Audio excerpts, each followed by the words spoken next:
রাদিয়াল্লাহু তাআলা আনহু। রাসূলুল্লাহ সাল্লাল্লাহু আলাইহি ওয়াসাল্লামের সাহাবী হযরত আব্দুল্লাহ যুল বাজদাইন রাদিয়াল্লাহু তাআলা আনহু একজন যুবক সাহাবী। ওনার পিতা মদিনার মধ্যে যে সমস্ত ব্যক্তিরা ধনাঢ্য ছিল, সম্পদশালী ছিল, প্রভাবশালী ছিল, তাদের মধ্যে একজন ছিল আব্দুল্লাহ যুল বাজদাইন রাদিয়াল্লাহু তাআলা আনহু এর পিতা। উনি ইসলাম গ্রহণ করার পূর্বেই ওনার পিতা ইন্তেকাল করেছেন। ওনার যত সম্পদ ছিল ওনার চাচার তত্ত্বাবধানে ছিল, চাচা সেগুলাকে দেখাশোনা করত।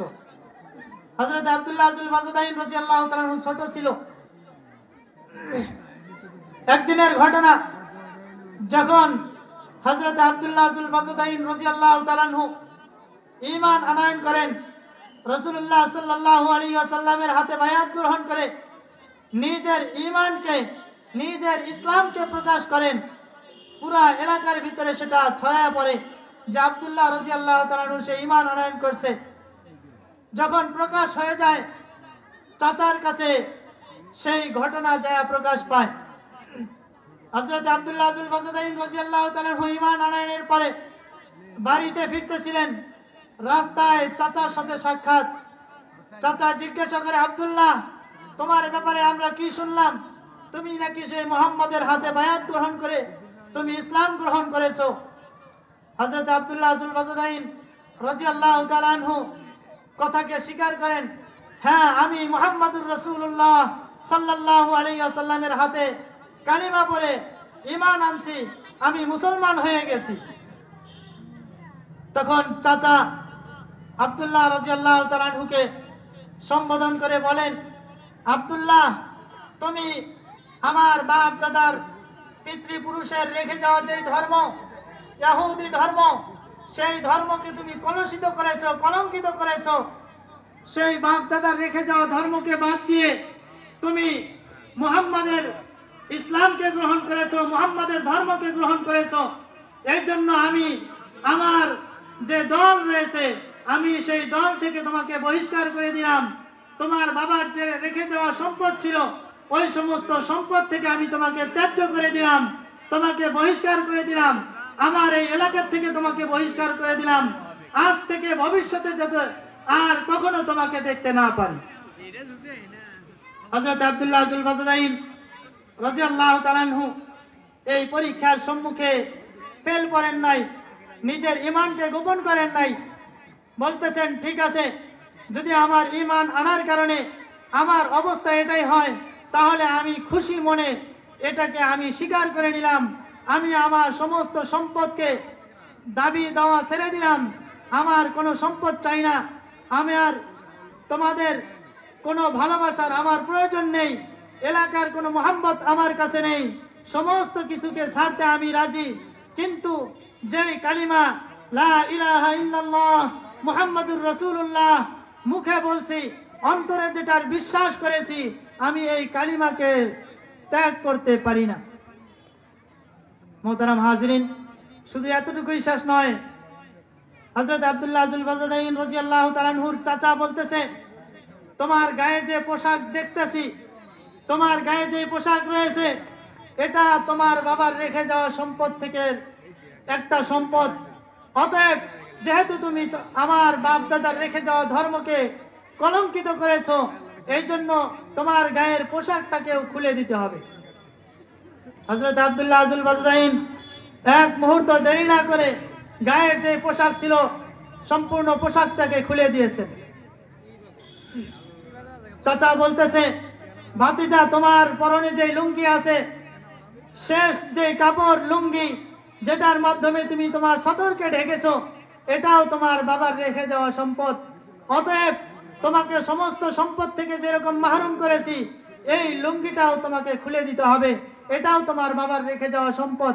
যেহেতু তোমার বাবার রেখে যাওয়া ধর্মের উপরে নাই, তাই তোমার বাবার রেখে যাওয়া সম্পদ তোমার কাছে থাকতে পারে না, এই লুঙ্গিটাও খুলে দিতে হবে। হযরত আব্দুল্লাহ যুল বাজদাইন রাদিয়াল্লাহু তাআলা আনহু শেষ পর্যন্ত চাচার কাছে বাধ্য হয়ে ভিক্ষা স্বরূপ একটা আবেদন করেছেন, চাচা আমার বাবার রেখে যাওয়া সমস্ত সম্পত্তি আমি ছেড়ে দিয়েছি, আমার গায়ের পোশাক তোমার জন্য দিয়েছি, সমস্ত মায়া মোহাব্বত ভালোবাসা সব কিছুকে ত্যাগ করেছি, শুধুমাত্র একটা কাপড় লুঙ্গি, এই লুঙ্গিটাকে আপনি ভিক্ষা স্বরূপ আমাকে দেন, যেই লুঙ্গি পরে আমার সদরটাকে ডেকে আমি এলাকা থেকে চলে যাব। কিন্তু মোহতারাম হাজরিন, পাষণ্ড চাচা সেই লুঙ্গিটাকেও দিতে রাজি হন নাই। শেষ পর্যন্ত ভাতিজার আব্দুল্লাহ রাদিয়াল্লাহু তাআলা আনহুর পরনের লুঙ্গিটাকেও রেখে দিয়েছেন। একেবারে উলঙ্গ অবস্থায় উনি মায়ের সাথে সাক্ষাৎ করতে গিয়েছেন। যখন মায়ের সাথে সাক্ষাৎ হয়েছেন, মা তখন আব্দুল্লাহ রাদিয়াল্লাহু তাআলা আনহুকে বলতেছে, আব্দুল্লাহ, তোমার এই অবস্থা কেন হলো, আর কিভাবে এই অবস্থা হলো? অথচ তোমার বাবা ছিল এই এলাকার অনেক বড় একজন সম্পদশালী প্রভাবশালী ব্যক্তি, তোমার তো এই অবস্থা হওয়ার কথা না, কি কারণে, কিসের জন্য তোমার এই অবস্থা হলো? এই বলে মায়ের গায়ে যে একটা চাদর ছিল, ওড়না ছিল, সেটাকে ঢেল দিয়ে ছেলের কাছে দিয়ে দিছে, এই নাও, আগে তোমার সদরের হেফাজত করো, তারপরে তোমার সাথে কথা বলি। মোহতারাম হাজরিন, একটা মাত্র কাপড়, মায়ের দেওয়া চাদর, সেই চাদরের দ্বারা আব্দুল্লাহ রাদিয়াল্লাহু তাআলা আনহু নিজের সদরটাকে ঢাকছেন।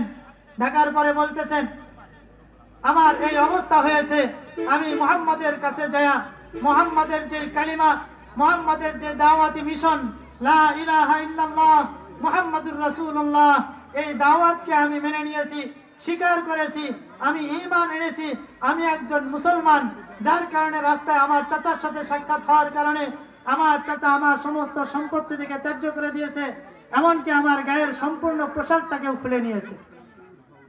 এবার পৃথিবীর সবচাইতে আপনজন, সবচেয়ে দয়াবান যে ব্যক্তি, উনি হলেন মা। শেষ পর্যন্ত ঈমান আনার কারণে মায়ে বলতেছে, ঠিক আছে, তোমার চাচা একটা ভালো কাজ করেছে, তুমি যেহেতু তোমার বাবার এবং পিতৃপুরুষের ধর্মকে জলাঞ্জলি দিয়েছো, তোমার উচিত বিচার এটাই হয়েছে, আমিও তোমাকে সমস্ত কিছু থেকে ত্যায্য করে দিলাম, সমস্ত কিছু রেখে তুমি এখনই এখান থেকে চলে যাও, ভবিষ্যতে যেতে আমার সাথে তোমার আর সাক্ষাৎ না হয়। মোহতারাম হাজরিন, এমন পরীক্ষার মুহূর্তে হযরত আব্দুল্লাহ আজুল বাজদাইন রাদিয়াল্লাহু তাআলা আনহু নিজের ঈমানটাকে বিসর্জন দেন নাই। বলছেন, ঠিক আছে, আমার চাচা আমাকে সমস্ত সম্পত্তি থেকে ত্যায্য করে দিয়েছে, আমার এলাকার মানুষের সমস্ত ভালোবাসার মহব্বত থেকে আমি মাহরুম হয়েছি, আমি এতে খুশি, কিন্তু আমি আমার ঈমানকে, আমি আমার অন্তরে যেই কালিমা ধারণ করেছি, লা ইলাহা ইল্লাল্লাহ মুহাম্মাদুর রাসূলুল্লাহ, এটাকে আমি বিসর্জন দিতে পারি না। এমনকি তুমি মা হয়ে তোমার যে ভালোবাসা সেটার থেকে আমাকে মাহরুম করতে পারো, আমি এটাকে খুশি মনে মেনে নিতে রাজি, কিন্তু আমি আমার লা ইলাহা ইল্লাল্লাহ মুহাম্মাদুর রাসূলুল্লাহকে ছাড়তে এক মুহূর্তের জন্য রাজি নই। মোহতারাম হাজরিন, একটা মাত্র চাদর মায়ের রেখে যাওয়া, মায়ের দেওয়া একটা মাত্র চাদর, যে চাদরের দ্বারা শুধুমাত্র নিজের সদরটাকে ঢাকছেন, একটা মাত্র চাদর নিয়ে মসজিদে নববীর দিকে রওনা হয়েছেন। মসজিদে নববীতে যাই সেখানে তিনি তার দিন পাঠ করতেছেন, সময় অতিক্রম করতেছেন, কখনো খায়া, কখনো না খায়া, কখনো শুধুমাত্র পানি খেয়ে, কখনো না খেয়ে, বুকে পাথর বেঁধে, এই অবস্থায় সবচাইতে ধনী ব্যক্তিদের মধ্যে একজনের সন্তান হযরত আব্দুল্লাহ রাদিয়াল্লাহু তাআলা আনহু দিন অতিক্রম করতেছেন, সময় পার করতেছেন। একদিনের ঘটনা, হযরত ওমর রাদিয়াল্লাহু তাআলা আনহু রাসূলুল্লাহ সাল্লাল্লাহু আলাইহি ওয়াসাল্লামের কাছে বিচার নিয়ে গেছেন, ইয়া রাসূলুল্লাহ, আপনার সাহাবী হযরত আব্দুল্লাহ আজুল বাজদাইন রাদিয়াল্লাহু তাআলা আনহু সে মসজিদে নববীতে বসে জোরে জোরে জিকির করে, লা ইলাহা ইল্লাল্লাহ, লা ইলাহা ইল্লাল্লাহ, লা ইলাহা ইল্লাল্লাহ, এইভাবে সে জোরে জোরে জিকির করে, যার কারণে আসহাবে সুফফার যারা সদস্য রয়েছে তাদের বিভিন্ন ইবাদতের মধ্যে বিঘ্নতা ঘটে, নামাজের মধ্যে বিঘ্নতা ঘটে, অন্যান্য মুসলমান যারা ইবাদত করে তাদের ইবাদতের মধ্যে বিঘ্নতা ঘটে। এই জন্য আপনি যদি আপনার সাহাবী আব্দুল্লাহ রাদিয়াল্লাহু তাআলা আনহুকে বলে দেন আস্তে জিকির করার জন্য, তাহলে সকলের জন্য উপকার হইতো। মোহতারাম হাজরিন, তখন রাসূলুল্লাহ সাল্লাল্লাহু আলাইহি সাল্লাম ওমর রাদিয়াল্লাহু তাআলা আনহুকে বলতেছেন, হে ওমর, আব্দুল্লাহ যেইভাবে জিকির করতেছে, উচ্চ আওয়াজে জিকির করতেছে, তাকে ঠিক সেভাবে জিকির করতে দাও। তার মন যেইভাবে চায় তাকে জিকির করতে দাও। বেচারার অনেক কষ্টের ঈমান, অনেক কষ্টের লা ইলাহা ইল্লাল্লাহ, সে শুধুমাত্র এই লা ইলাহা ইল্লাল্লাহ মুহাম্মাদুর রাসূলুল্লাহ এই কালিমা মুখ থেকে বলার কারণে, বিশ্বাস করার কারণে, ঈমান আনার কারণে, ইসলাম গ্রহণ করার কারণে সে তার এলাকার মুহাব্বত ভালোবাসাকে ত্যাগ করেছে, সমস্ত সম্পত্তিকে সে বিসর্জন দিয়েছে, শুধুমাত্র লা ইলাহা ইল্লাল্লাহ মুহাম্মাদুর রাসূলুল্লাহকে বুকে ধারণ করেছে। এর জন্য তার জিকিরের মধ্যে বাধা দিও না, তার যেইভাবে মনে চায় জিকির করতে দাও, সে জিকির করতে থাকুক। মোহতারাম হাজরিন, রাসূলুল্লাহ সাল্লাল্লাহু আলাইহি ওয়াসাল্লামের কথা মতো হযরত আব্দুল্লাহ রাদিয়াল্লাহু তাআলা আনহু মসজিদে নববীতেই ইবাদত করতে থাকতেন। এই হলো হযরত আব্দুল্লাহ আজুল বাজদাইন রাদিয়াল্লাহু তাআলা আনহুর দ্বীনের জন্য, ঈমানের জন্য কুরবানি। কিন্তু মোহতারাম হাজরিন, আমাদের অবস্থা কি? আমরা আমাদের ওয়ারিসানা সূত্রে পাওয়া ঈমানকে একটু মজবুত করার জন্য আমাদের ঘর থেকে বাইর হইতে পারি না। চায়ের দোকানে নিজস্ব ব্যক্তিগত বিভিন্ন আড্ডা থাকে, গল্প থাকে, সেই সময়টাকে একটু কুরবানি করে যেখানে দ্বীনি আলোচনা হয়, আজকের এই মাহফিলের প্যান্ডেলে আসার মতো সৌভাগ্য আমাদের হয় না। তো মোহতারাম হাজরিন, যদি ঈমানের জন্য, দ্বীনের জন্য কুরবানি করি, আর ফজিলত কি হয়? হযরত আব্দুল্লাহ আজুল বাজদাইন রাদিয়াল্লাহু তাআলা আনহু ঈমানের জন্য নিজের সমস্ত কিছুকে কুরবানি করেছিলেন। এর জন্য আল্লাহ তাআলা ওনার পাওনাটাকে দুনিয়াতেই বুঝাইয়া দিয়েছেন। তাবুকের যুদ্ধে রাসূলুল্লাহ সাল্লাল্লাহু আলাইহি ওয়াসাল্লাম যখন যুদ্ধ পরিচালনা শেষ করলেন, সাহাবায়ে কেরাম হযরত আব্দুল্লাহ আজুল বাজদাইন রাদিয়াল্লাহু তাআলা আনহুকে কোথাও খুঁজে পাচ্ছিলেন না। এমন সময় সাহাবায়ে কেরাম রাদিয়াল্লাহু তাআলা আনহুম রাসূলুল্লাহ সাল্লাল্লাহু আলাইহি ওয়াসাল্লামের কাছে যায় বললেন, ইয়া রাসূলুল্লাহ, আব্দুল্লাহ আজুল বাজদাইনকে তো কোথাও দেখতে পাচ্ছি না, তার লাশ কোথাও খুঁজে পাচ্ছি না। রাসূলুল্লাহ সাল্লাল্লাহু আলাইহি ওয়াসাল্লাম কথা শোনা মাত্রই সাথে সাথে বলে ফেললেন, হে সাহাবায়ে কেরাম, তোমরা শুনে রাখো, আব্দুল্লাহ আজুল বাজদাইন সে বেচারা অনেক কষ্টে ঈমান আনছিল, অনেক কষ্টে দিন পার করেছে। আজকের এই তাবুকের যুদ্ধে আব্দুল্লাহ শাহাদাত বরণ করেছে। সাহাবায়ে কেরামকে বললেন, তোমরা কবর খননের ব্যবস্থা করো। রাসূলুল্লাহ সাল্লাল্লাহু আলাইহি ওয়াসাল্লাম একদল সাহাবীকে নিয়ে আব্দুল্লাহ রাদিয়াল্লাহু তাআলা আনহুর লাশ খুঁজতে গেলেন। খুঁজতে খুঁজতে একটা জায়গায় যায় আব্দুল্লাহ রাদিয়াল্লাহু তাআলা আনহুর লাশ খুঁজে পেলেন, যেখানে আব্দুল্লাহ রাদিয়াল্লাহু তাআলা আনহুর সহ আরো 7 জন ব্যক্তির লাশ ছিল। রাসূলুল্লাহ সাল্লাল্লাহু আলাইহি ওয়াসাল্লাম খুঁজে দেখলেন সেখানে 7 জন কাফেরের লাশ, সাথে হযরত আব্দুল্লাহ আজুল বাজদাইন রাদিয়াল্লাহু তাআলা আনহুর লাশ। তার মানে আব্দুল্লাহ রাদিয়াল্লাহু তাআলা আনহু ঈমান আনয়ন করেছেন। জীবনের শেষ মুহূর্তে আরো 7 জন কাফেরকে দুনিয়া থেকে হত্যা করে শেষে তিনি নিজেও শাহাদাত বরণ করেছেন। রাসূলুল্লাহ সাল্লাল্লাহু আলাইহি ওয়াসাল্লাম সাহাবায়ে কেরামকে বললেন যে তোমরা কবর খননের ব্যবস্থা করেছো। এই আব্দুল্লাহ বেচারা অনেক কষ্টে ঈমান আনয়ন করছে, আজকের এই শেষ দিনে আমি স্বয়ং নিজ হাতে তাকে দাফনের ব্যবস্থা করব। আব্দুল্লাহ আজুল বাজদাইন রাদিয়াল্লাহু তাআলা আনহুর পরনে মায়ের দেওয়া একটা মাত্র চাদর ছিল, যে চাদরের দ্বারা শুধুমাত্র তিনি তার সদরটাকে ঢেকেছিলেন। এই অবস্থাতেই তার মৃত্যুবরণ হয়েছে। কবরস্থ করার সময়, দাফনের সময় কাফনের কাপড় হিসাবে কোনো কাপড় নাই। রাসূলুল্লাহ সাল্লাল্লাহু আলাইহি ওয়াসাল্লাম নিজের গায়ের যে চাদর ছিল সেই চাদরটাকে আব্দুল্লাহ রাদিয়াল্লাহু তাআলা আনহুর জন্য দিয়া বললেন, এই কাপড়ের দ্বারাই আব্দুল্লাহর কাফনের ব্যবস্থা হবে এবং আমি নিজ হাতে তার দাফনের ব্যবস্থা করব। মোহতারাম হাজরিন, আব্দুল্লাহ রাদিয়াল্লাহু তাআলা আনহুকে রাসূলুল্লাহ সাল্লাল্লাহু আলাইহি ওয়াসাল্লামের গায়ের কাপড়ের দ্বারা তার দাফনের এবং নিজ হাতে কাফন এবং দাফনের ব্যবস্থা করলেন। সেখানে সাহাবায়ে কেরামের মধ্যে হযরত আব্দুল্লাহ ইবনে মাসউদ রাদিয়াল্লাহু তাআলা আনহু পৃথিবীর সবচাইতে বড় মুফতি, সাহাবায়ে কেরামের মধ্যে সবচেয়ে বড় মুফতি, উনার মতো বড় মুফতি পৃথিবীতে আর কোনো মা জন্ম দিতে পারবেন না। হযরত আব্দুল্লাহ ইবনে মাসউদ রাদিয়াল্লাহু তাআলা আনহু বলেন, আফসোস আজকে আব্দুল্লাহ যুল বাজদাইন রাদিয়াল্লাহু তাআলা আনহু এর স্থানে তিনি না হয়ে যদি আমি আব্দুল্লাহ ইবনে মাসউদ হইতাম তাহলে আমার কত বড় সৌভাগ্য হইতো। মোহতারাম হাজিরিন, বলতেছিলাম যদি আমরা আমাদের ঈমানের জন্য, আমাদের দ্বীনকে টিকিয়ে রাখার জন্য, ঈমানকে শক্তি করার জন্য, মজবুত করার জন্য কুরবানি করি, তাহলে আল্লাহ তাআলা শুধুমাত্র আমাদের ঈমান বাড়ায় দিবেন এমন না, আল্লাহ তাআলা দুনিয়াতেই আমাদের এই কুরবানির পাওনাটাকে বুঝাইয়া দিবেন। এর জন্য আমরা সকলেই ইনশাআল্লাহ আমাদের দ্বীনকে, আমাদের ঈমানকে, লা ইলাহা ইল্লাল্লাহ যেটা বুকে ধারণ করেছি এটাকে মজবুত করার জন্য কুরবানি করতে রাজি আছি না ইনশাআল্লাহ?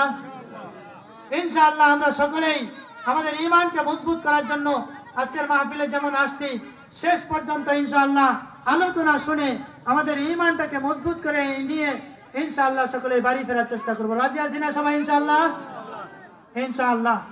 আরেকটি মাত্র ঘটনা আমি আপনাদেরকে শোনাই আমি আমার আলোচনা শেষ করব ইনশাআল্লাহ।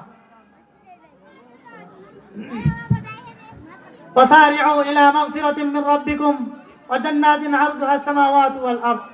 আমরা আল্লাহ তাআলার দেওয়া ক্ষমা এবং জান্নাত পাওয়ার জন্য আমরা আমাদের পরস্পরে প্রতিযোগিতা করব ইনশাআল্লাহ। আমি আরেকটি আয়াতে কারিমা পেশ করেছিলাম, পাঠ করেছিলাম।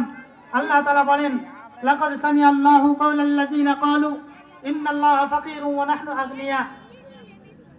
নিশ্চয়ই আল্লাহ তাআলা ওই সমস্ত ব্যক্তিদের কথা শোনেন যারা বলে আল্লাহ তাআলা ইন্নাল্লাহা ফাকীরুন ওয়া নাহনু আগনিয়া, নিশ্চয়ই আল্লাহ তাআলা গরীব, আল্লাহ তাআলা দরিদ্র আর আমরা হলাম ধনী।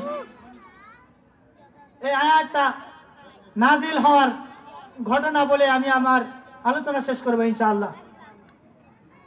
রাসূলুল্লাহ সাল্লাল্লাহু আলাইহি ওয়াসাল্লামের সাহাবায়ে কেরামের মধ্যে অন্যতম একজন সাহাবী, পৃথিবীর আম্বিয়ায়ে কেরামের পরে সবচাইতে শ্রেষ্ঠ মানব হযরত আবু বকর রাদিয়াল্লাহু তাআলা আনহু। আমরা সকলে চিনি তো নাকি? সবচাইতে শ্রেষ্ঠ আম্বিয়ায়ে কেরামের পরে সবচাইতে শ্রেষ্ঠ মানব হলেন হযরত আবু বকর রাদিয়াল্লাহু তাআলা আনহু। হযরত আবু বকর রাদিয়াল্লাহু তাআলা আনহুর পরিচয়টা আমরা সকলেই আরবিতে জানি। আমাদের যে খুতবাগুলো পড়া হয় দৈনিক প্রতি সপ্তাহে মসজিদের খুতবাতে বলা হয় সবচাইতে মুহসিন, সবচাইতে দয়াবান যে সাহাবী উনি হলেন হযরত আবু বকর রাদিয়াল্লাহু তাআলা আনহু। উনার মতো দয়াওয়ালা নরম দিলের মানুষ পৃথিবীতে আর নাই। আমরা সকলে জানি তো নাকি ইনশাআল্লাহ? হযরত আবু বকর রাদিয়াল্লাহু তাআলা আনহুর একটি ঘটনা। হযরত আবু বকর রাদিয়াল্লাহু তাআলা আনহু একদিন এক ইহুদি পণ্ডিতের কাছে দাওয়াত নিয়ে গেছেন। যাওয়ার পরে বলতেছেন, ঈমানের দাওয়াত দিয়েছেন যে তুমি মুহাম্মাদের উপরে এবং মুহাম্মদ যেই মিশন নিয়ে, যে লা ইলাহা ইল্লাল্লাহ নিয়ে, যে কোরআন নিয়ে দুনিয়াতে আগমন করেছে, তুমি তার এই দাওয়াতকে তুমি কবুল করে নাও। তো তখন সেই ইহুদি পণ্ডিত সে বলতেছে, তুমি কি আমাকে এমন আল্লাহর প্রতি, এমন দ্বীনের প্রতি ঈমান আনয়ন করতে বলতেছো যে আল্লাহ হলেন ফকির, আমরাই হলাম তার চাইতে বড় ধনী? তখন হযরত ওমর রাদিয়াল্লাহু তাআলা আনহু অত্যন্ত শান্ত মনের মানুষ, অত্যন্ত দয়ালু মনের মানুষ, নরম মনের মানুষ, অত্যন্ত গরম হয়ে গেছেন। যখন আল্লাহ তাআলার বিপক্ষে কথা বলছেন যে আল্লাহ তাআলা হলেন দরিদ্র, এমন মেজাজ গরম হয়েছে, সাথে সাথে সেই ইহুদি পণ্ডিতের গায়ের উপরে হাত তুলছেন, থাপড়াইতে থাপড়াইতে তার চেহারা লাল করে ফেলছে। হযরতে আবু বকর রাদিয়াল্লাহু তাআলা আনহু তাকে প্রহার করার পরে বলতেছে, যদি তোমাদের সাথে আহলে কিতাবীদের সাথে আমাদের নবী মুহাম্মদুর রাসূলুল্লাহ সাল্লাল্লাহু আলাইহি সাল্লামের সাথে চুক্তি না হতো, তাহলে আজকে তোমার গর্দানটাকে এখানেই উড়াইয়া দিতাম। হযরতে আবু বকর রাদিয়াল্লাহু তাআলার অবস্থা দেখে ইহুদি পণ্ডিত এবার ভাবতেছে আবু বকরের বিচার করার জন্য দুনিয়াতে একমাত্র ব্যক্তি আছেন, তিনি হলেন মুহাম্মদুর রাসূলুল্লাহ সাল্লাল্লাহু আলাইহি সাল্লাম।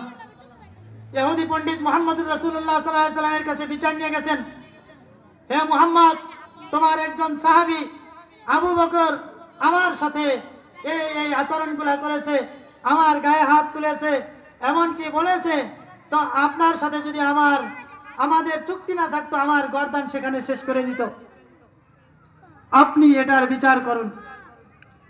মুহাম্মদুর রাসূলুল্লাহ সাল্লাল্লাহু আলাইহি সাল্লাম তখন সেই ইহুদি পণ্ডিতকে বলতেছে, তুমি হয়তো বা কোথাও ভুল করতেছো, আমার আবু বকরের কাজ এইটা হইতে পারে না। তার মানে রাসূল সাল্লাল্লাহু আলাইহি সাল্লাম এটাকে বিশ্বাস করতে পারতেছে না যে আবু বকর এই কাজ করবে, গায়ে হাত তুলবে। ইহুদি পণ্ডিত বলতেছে আবু বকরই এই কাজ করছে। রাসূল সাল্লাল্লাহু আলাইহি সাল্লাম মনে মনে ভাবতেছে হয়তো বা ওমর এই কাজটা করছে, আবু বকরের নাম বলতেছে। এই কথোপকথনের মাঝখানে হযরতে আবু বকর রাদিয়াল্লাহু তাআলা আনহু আয়েশা উপস্থিত রাসূলের দরবারে। যখন আবু বকর রাদিয়াল্লাহু তাআলা আনহুকে সেই ইহুদি পণ্ডিত দেখছে, দেখার পরে চুপ হয়ে গেছে, আর কোনো কথা সে বলতেছে না। যে একটু আগে যেখানে আবু বকর ছাড়া আর কেউ ছিল না, সবাই আমার দলের লোক ছিল, সেখানে আমার যে অবস্থা করছে মুহাম্মাদের সামনে, এখানে তার দলের লোক আছে, সাহাবায়ে কেরাম উপস্থিত আছে, এখানে যদি কিছু বলি না জানি আমার অবস্থাটা কি করে ফেলবে, এই জন্য একদম চুপ। রাসূল সাল্লাল্লাহু আলাইহি সাল্লাম তখন জিজ্ঞাসা করছে আসলে কাহিনী কি, ঘটনা কি বলো। কিন্তু সেই ইহুদি পণ্ডিত সে কিছু বলতেছে না, চুপ। এবার আবু বকর রাদিয়াল্লাহু তাআলা আনহুকে বলতেছে, আবু বকর ঘটনা কি সত্য? আবু বকর রাদিয়াল্লাহু তাআলা আনহু বলেন, ইয়া রাসূলুল্লাহ, সে যেই কথা বলছে, আপনার কাছে যে অভিযোগ দায়ের করেছে সেটা সত্য কথা, আমি তার গায়ে হাত তুলেছি, ঠিক আছে, তবে সে কি কাজ করেছে, আমি কি জন্য এই ব্যবহার করলাম তার সাথে, তার গায়ে আমি কেন হাত তুললাম, এই কথাটা আগে তাকে জিজ্ঞাসা করেন।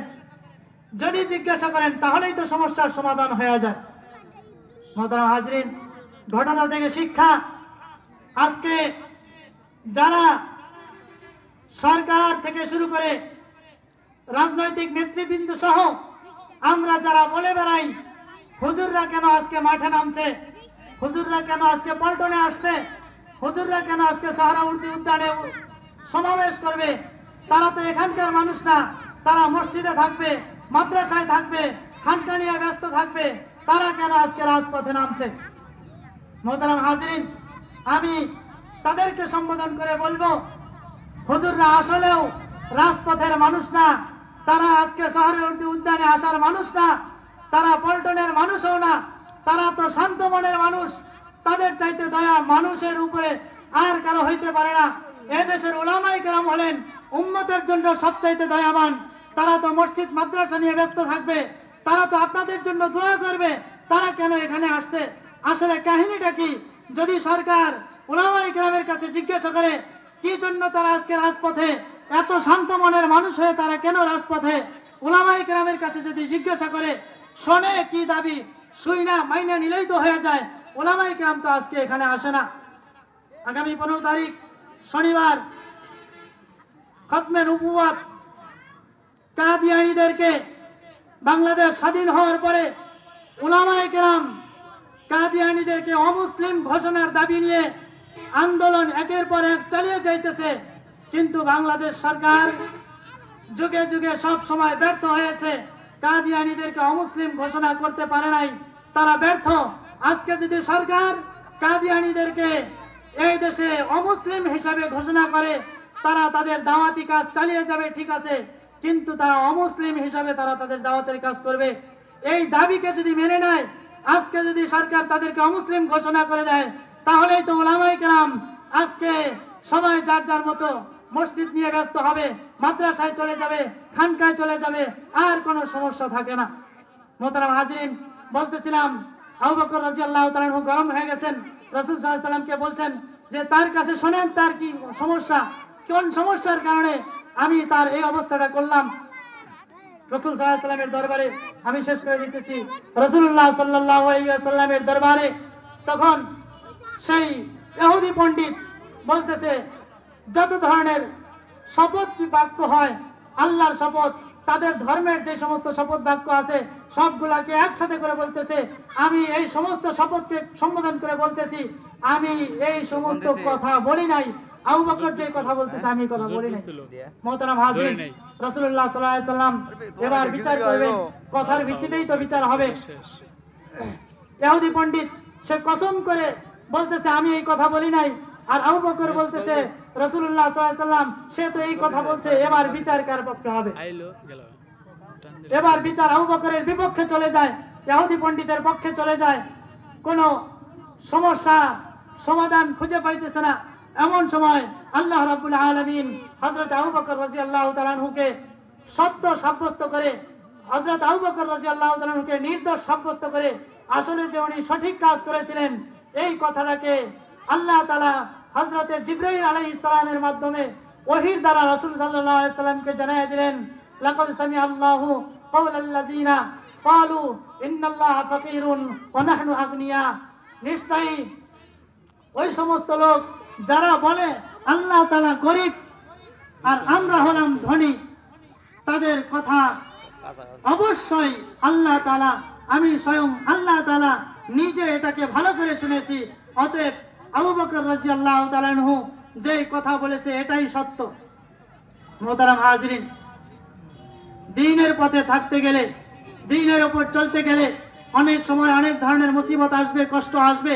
যদি আমরা এই কষ্টগুলাকে মাথা পেতে মেনে নেই, দ্বীনের জন্য কুরবানি করি, আমার ঈমানকে মজবুত করার জন্য চেষ্টা করি, যে আল্লাহ রাব্বুল আলামিন আবু বকর রাদিয়াল্লাহু তাআলা আনহুর জামানায় ছিল, যে আল্লাহ তাআলা হযরত আব্দুল্লাহ আল বাসতাইন রাদিয়াল্লাহু তাআলা আনহুর জামানায় ছিল, সেই আল্লাহ তাআলা এখনো আছে, এখনো আমাদেরকে সহযোগিতা করতে পারেন, আমাদেরকে এখনো পুরস্কৃত করতে পারেন কি পারেন না?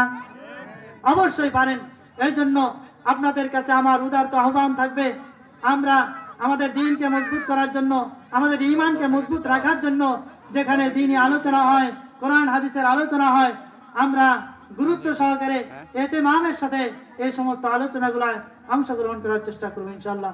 আল্লাহ তাআলা আমাদের প্রত্যেককেই আমল করার তৌফিক দান করেন। ওয়া আখিরু দাওয়ানা আলহামদুলিল্লাহি রাব্বিল আলামিন। মাশাআল্লাহ।